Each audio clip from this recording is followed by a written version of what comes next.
আমার জীবনে অনেকগুলো আফসোস, অনেক না পাওয়া আছে। আমার পাশের বাড়িতে আমাদের মতো একটা ৩ জনের ফ্যামিলি থাকে, স্বামী, স্ত্রী এবং মেয়ে। আর খুব অদ্ভুতভাবে খানিকটা আমাদের সঙ্গে মিলও আছে।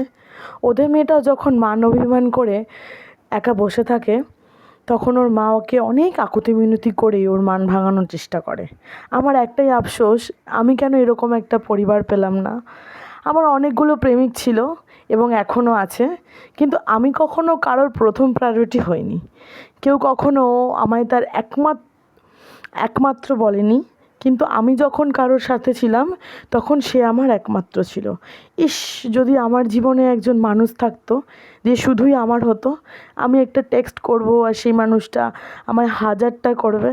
আমি একবার অভিমান করে ব্যস্ত ব্যস্ত আছি বললে সে বারবার আমায় কল করবে এবং জিজ্ঞাসা করবে যে তুমি এখন কোন কাজে ব্যস্ত আছো, সেটাও আমি শুনবো। আমি একটু রাগ করলে আমার বাড়ির সামনে এসে মানাবে।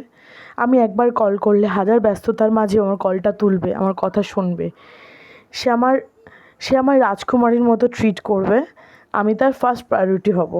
অনেক দিন আগে আমি ফেসবুকে একটা ভিডিও দেখেছিলাম। একটা মেয়ের ভাত কাপড়ের অনুষ্ঠান চলছে। প্রথমে মেয়েটা ছেলেকে প্রণাম করলো, দেন মেয়েটা উঠলে ছেলেটাও মেয়েটাকে প্রণাম করছে। মেয়েটা সত্যিই খুব লাকি।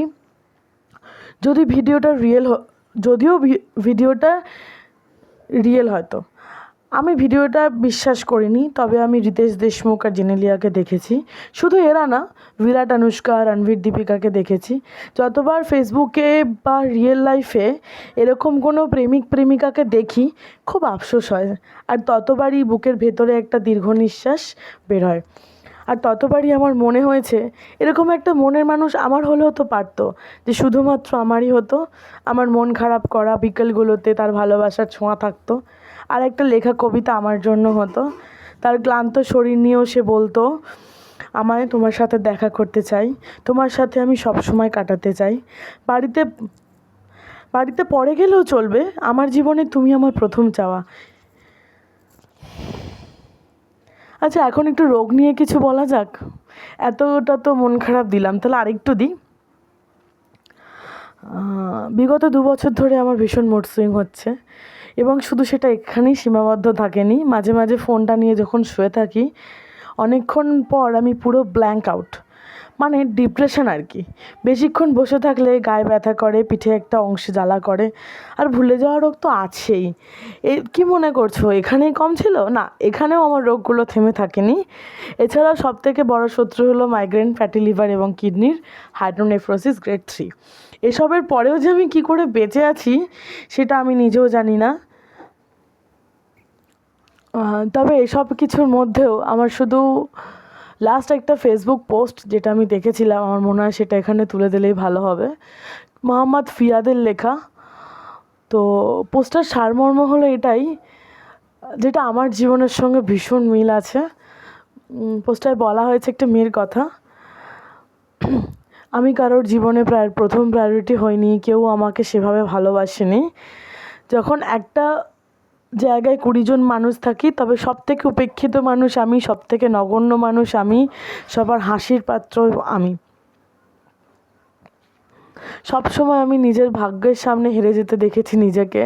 আয়নায় দাঁড়িয়ে অনেকবার বলতে চেষ্টা করেছিলাম যে আমি নিজের বেস্ট ভার্সন, আমি সবথেকে বেস্ট। অনেক কিছু অপশান ছিল জীবনে মানিয়ে নেওয়ার মতো, এটা ভালো হয়েছে, ওটা বেস্ট ছিল, এও ভালোবেসেছে আমাকে, ইনিও প্রায়োরিটি দিয়েছিল। Nothing like that. কোনো কিছুই যেন সেই সান্ত্বনাটা দিতে পারিনি যে কেউ আমার কথার গুরুত্ব দিয়েছে বলে। যাই হোক, অনেকটা মন খারাপ দিয়ে দিয়ে দিলাম। আসলে আমি চেয়েছিলাম আমার ডায়েরির পাতাগুলো কেউ পড়বে, কিন্তু আমাকে একজন বলেছিল তোমার চোখ কথা বলে, তোমার চোখে তোমার মনের প্রত্যেকটা ভাষা ফুটে ওঠে। যখন আমার মনের মানুষ বা আমার কাছের মানুষজন আমার চোখের ভাষা পড়েও আমাকে বুঝতে পারেনি, তখন আমার মনে হয়েছে ডায়েরির পাতাগুলো মনে হয় বৃথাই লেখা। কালিগুলো হঠাৎ করে একদিন উবে গেলেই মনে হয় ভালো হয়। শুধুমাত্র পাগলের প্রলাপ বা নিজেও যখন মাঝে মাঝে লিখতে বসি, তখন এটাও মনে হয়েছে যে কোনো এক পাগলা গারদের কোনো একটা একটা অন্ধকার কূপের মধ্যে আমি বসে রয়েছি। ছোট্ট ক্ষীণ একটা জানলা আছে, জানলা থেকে ছোট্ট ক্ষুদ্রভাবে একটা আলোর ফোঁটা পড়েছে, তার মধ্যে বসে বসে আমি ডায়েরিটা লিখছি। আসলেই আমার জীবনে এরকম কিছু হয় না, বা এটা বাস্তবিক ঘটনা। যখন আমি কাউকে আমার মনের দুঃখগুলোকে বলতে চেয়েছিলাম যে এরকম এরকম কিছু, পেছন ঘুরেই আমি জানতে পেরেছি সেই মানুষটা তো আমাকে বিশ্বাস করেইনি, এবং আমার কথাগুলোকে ওরকমভাবেই ট্রিট করা হয়েছে যে আমি হয়তো মন গড়ন কোনো কাহিনী বলছি। তো আমার ইউটিউবের এই চ্যানেলটা আমার কাছে একটা ভীষণ ভালো লাগার, ভালোবাসার জায়গা, যেখানে আমি আমার কবিতাগুলোকে বলতে পারি। আর হচ্ছে মানে ডায়েরিটা কেউ না পড়লেও চলবে, এটা কেউ না শুনলেও চলবে, কেউ যদি শুনে বুঝতে পারে খুব ভালো কথা। অ্যাটলিস্ট আমি স্যাটিসফাইড থাকবো যে আমি আমার কথাগুলোকে কাউকে বলতে পেরেছি। আর এভাবে অন্ধকারেই জানিয়ে যাব। সবসময় ফেস দেখিয়ে ঝকঝক আলো জ্বলছে, মুখে মেকআপ করা, সেটা হয়তো নাই বা হলো। শেষ করছি দুটো কথা দিয়ে। অনেক দিন আগে রবীন্দ্রনাথ ঠাকুরের, আমার অ্যাকচুয়ালি ওনাকে কোনো দিন ভালো লাগেনি, ওনার কোনো গল্প, ওনার কোনো জিনিসই কোনো দিনই আমার ভালো লাগেনি। এর থেকে বরং শরৎচন্দ্র চট্টোপাধ্যায়, বাঁকাচাঁদ বাবু, ওনার লেখাগুলো ভীষণ ভালো লেগেছে। কিন্তু ওই একজন মানুষ আমাকে কোনোভাবেই আকৃষ্ট করতে পারেনি। যখন দর্শনশাস্ত্র পড়ছিলাম তখন ওনার দার্শনিক চিন্তাভাবনা আমি পড়তে পেরেছিলাম, কিন্তু তারপরেও আমি বলবো ওনার দার্শনিক চিন্তাধারা ভীষণ ব্যাকডেটেড এবং অপ্রকৃতস্থ। হয়তো যারা ওনার পেপার নিয়ে রিসার্চ করছে আমাদের তো খুন করতেও বলতে পারে, কিন্তু না, এরকম কিছু নেই, জাস্ট একটা চিন্তাধারা।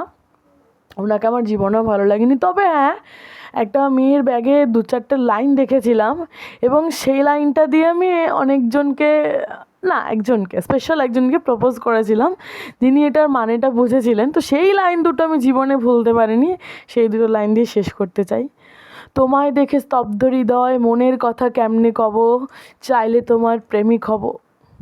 এই না, এই লাইনটা ছিল না, সরি সরি সরি। তুমি যে তুমি ওগো, আমি তব ঋণী, আমি মোর প্রেম দিয়ে সুধি চিরদিনী। Thank you.